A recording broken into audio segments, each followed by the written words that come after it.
अस्सलाम वालेकुम नाज़रीन, मैं हूं यम्मे वाजिद। 7H न्यूज़ में आपका खैर मकदम है।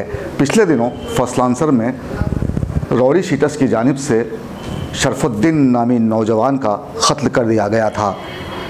आप अगर इस वाक़ये को फरामोश कर चुके हैं तो देखिए हमारे नुमाइंदे ज़ियाउद्दीन की ये रिपोर्ट। शहर हैदराबाद के इलाके फसलांसर में कार मैकेनिक शरफुद्दीन एक शेड डालकर कारों को दुरुस्त किया करता था। जैसे तैसे वो अपने ख़ानदान की किफ़ालत में मसरूफ़ था, लेकिन यहाँ कुछ शरपसंद रौडी शीटर्स ने पहुंचकर उससे कारखाना हटाने को कहा और ना हटाने की सूरत में मामूल तलब करने लगे। जब शरफुद्दीन ने उन्हें रुपया देने से इनकार कर दिया तो फिर रौडी शीटर्स को आ गया गुस्सा और उन्होंने यहाँ मौजूद 2 अफराद पर हथियारों से हमला कर दिया। क़त्ल व गारतगरी का भयानक खेल खेला गया, जिसके बाद शरफुद्दीन बरसरे मौका हलाक हो गया और दूसरे शख्स को शदीद ज़ख्मी हालत में दवाखाने मुंतकिल कर दिया गया, जिसका नाम है हारून। बहुत देर तक ये शरपसंद रौडी शीटर्स सड़क पर दंदनाते फिरते रहे। जब तक यहाँ पुलिस पहुँची उन्होंने राह फरार इख्तियार कर ली थी। आज हुमायूं नगर पुलिस ने 3 रौडी शीटर्स को गिरफ्तार करते हुए उन्हें मीडिया के रूबरू पेश कर दिया, जिनके चेहरे काले कपड़ों से ढके हैं। यही वो रौडी शीटर्स हैं जिन्होंने मासूम शरफुद्दीन का नाहक कत्ल किया था। हैदराबाद में इन दिनों रौडी शीटर्स ने कश्त खून का बाज़ार गर्म कर रखा है। मासूम शहरियों को बेदर्दी और शखावत के साथ भेड़ बकरियों की तरह जुबा करने लगे हैं। खैर देर से सही पुलिस ने इन 3 रौडी शीटर्स को गिरफ़्तार कर लिया, जिन्होंने एक माँ से कमाने वाला बच्चा छीना है, एक बच्चा जो अपने वालिदैन का वाहिद कफील था।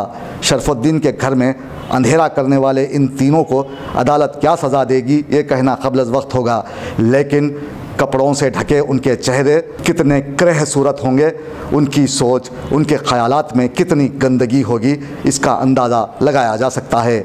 जिन्होंने चंद रुपयों के लिए एक कीमती जान को ज़ाय कर दिया। आज शरफुद्दीन के घर का अगर हम जायज़ा लेंगे तो हमें लगेगा कि जब से उनका बेटा नाहक मारा गया है उनके घर की रौनक ख़त्म हो गई है। ऐसा लगता है कि फसलांसर के इलाके में किसी बदसूरत चुड़ैल ने अपना डेरा जमा लिया हो। शरफुद्दीन के ख़ानदान को तबाह करने वाले 3 रौडी शीटर्स को शायद ये अंदाज़ा नहीं कि उन्होंने उसे कत्ल करके उसके ख़ानदान को बेसहारा कर दिया है। एक दिन ऐसा ज़रूर आएगा कि शरफुद्दीन की रूह उनसे सवाल करेगी कि आखिर मुझे किस जुर्म में कत्ल किया गया। तब उनके पास सिवाय पछतावे के कोई जवाब ना होगा। ऐसे मुजरिमों को सख्त सज़ा दिए जाने की ज़रूरत है, ताकि मुस्तक़बिल में ऐसे कातिल किसी पर जुल्म करने से कबल 1000 मरतबा सोचने पर मजबूर हो जाएं। फसलांसर में शरफुद्दीन का मर्डर हुआ। वो केस में 3 अकील, उसमें 2 रौडी शीटर है, और तीनों को आज अरेस्ट करके कोर्ट को भेजा है।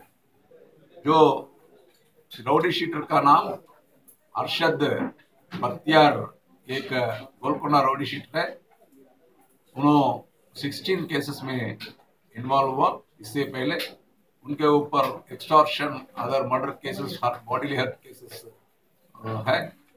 उनको 2003 का मर्डर केस में एक लाइफ कन्विक्शन आ गया। 2009 में उनको अक्विट, हाई कोर्ट से अक्विट भी हुआ। और दूसरा निर्दोषी 28 केसेस में अक्विट है। उन्होंने भी बंजारा हिल्स का रौडी शीटर है, उनको भी ऊपर भी हमारा सर्वेलेंस है। ऐसे दूसरा अज्जू बोल के एक प्रॉपर्टी ऑफेंडर है, the associate of the Bakhtiyar, उनको भी सस्पेक्ट शीट है। आज ये तीनों को अरेस्ट करके कोर्ट को भेजा है। जो 31 के दिन, वो दिन जो हारून और सादिक और रशीद, तीनों, सादिक का उनका दोनों बेटा है, वो लोगों को मैकेनिक शेड से बंजारा फंक्शन हॉल के बाजू से जो नाला के पास है, वहाँ छोटा मोटा कार का बिजनेस करते रहता, मैकेनिक का काम करते रहता उनका भाइयों का। जो उनके पास आए सो कार भी आते रहता। वो पूरा पार्किंग के बारे में उनको थोड़ा गड़बड़ हुआ था। बहुत दिन से उन्होंने पार्किंग में उन्होंने निकालो बोले, इनका जॉइंट व्हील बिजनेस है, उन्होंने रखने के लिए भी कोशिश कर रहा था। जो वो डिस्प्यूट से वो दिन 31 के दिन 2 o'clock को उन्होंने आए थे। वो समय में सादिक, हारून और रशीद तीनों थे।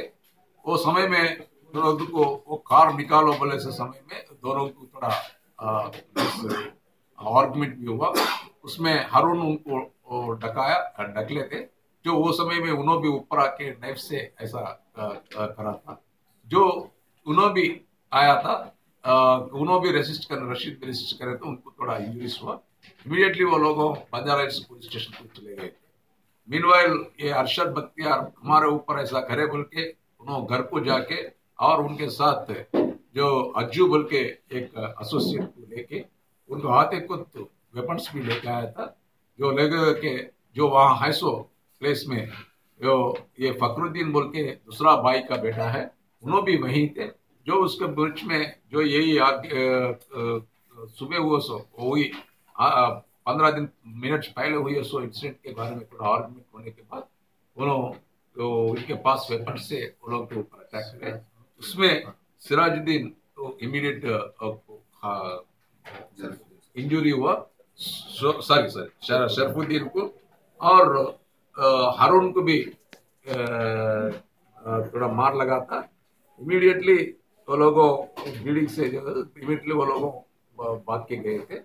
जो वो समय में हमारे को पुलिस को इन्फॉर्मेशन आया सो बंजारा हिल्स से एक petrol mobile vehicle and Humayun Nagar से भी आए तक वो लोग भाग के गए। वो लोगों को आज अरेस्ट करके कोर्ट को भेजा। सब ये मर्डर का असल रीजन मामूल मांगते थे, ये लोग मामूल नहीं देते थे बोल के वहाँ के लोग तो बताए। इनके ऊपर एलिगेशंस है। पर्टिकुलरली ये केस के बारे में, ये दोनों मैकेनिक के बारे में कभी भी उन्होंने नहीं दिए, इन्होंने नहीं पूछे। बट रिमेनिंग लोग पैसे मांग रहे बोल के एलिगेशन तो है। सब इसके अंदर डिसीज का भाई एलिगेशन पुलिस पे भी लगाया था। सब बंजारा हिल्स पुलिस में उनको रिस्पांस नहीं मिलने की वजह से नहीं ये मर्डर हुआ। ये कहाँ तक सही? वो ये बताना क्या था, जो 254 को Banjara hills police station reach हुआ, हमारे पास विजुअल्स भी है। जो समय में एक ही रिसेप्शनिस्ट है, उनको जो इंजरी हुआ वो लोगों को सर्टिफिकेट लाके उनको भेजने के तैयार है। वही समय में फिर इनको सेकंड टाइम इनको फोन आया तो दूसरा लोगों को अटैक कर रहा बोल के इन्फॉर्मेशन बोले थे। इमीडिएटली 10 मिनट में 3006 को उन्होंने सेट में बात करके वो पेट्रोल मोबाइल का अलर्ट करके उधर भिजाए थे। जो वो लोग पहुंचने में 10-15 मिनट उधर इधर लेट हुआ। सेकेंड इंसिडेंट में 3:13 को हुआ। जो उनको इंफॉर्मेशन देने के बाद 5-10 मिनट में हमारे लोगों रीच हुए तक वो इंसिडेंट हुआ। और हमारा ऑफिसर्स जो पेट्रोल मोबाइल जाके वो इंजर्ड को शिफ्ट करें। सब ये राउडी शीटर्स, दोनों राउडी शीटर्स में एक पीडी एक्ट, एक लाइफ कन्विक्शन का है। तो ऐसे राउडी शीटर्स जेल को जाके आने के बाद में भी सही नहीं रह रहे, तो इनके खिलाफ आप क्या सख्त कार्रवाई करेंगे सर? जो अपने को लॉ कितना अपने को लॉ में अपन कहाँ तक जा सकते हैं वहीं तक जा रहे। और पीडी एक्ट भी लगाने के विचार से उनको भी फिर प्लान करो और वो लोगों के ऊपर रिकॉर्ड भी तैयार कर रहे हैं। और फिर एक बार ये केस में ट्रायल के समय में ये पूरा इन्फॉर्मेशन, पूरा एविडेंस भी हम बताते हैं। अभी भी लाइव कनेक्शन आता है, फिर बाहर नहीं आता। 7H न्यूज़, आपकी आवाज़।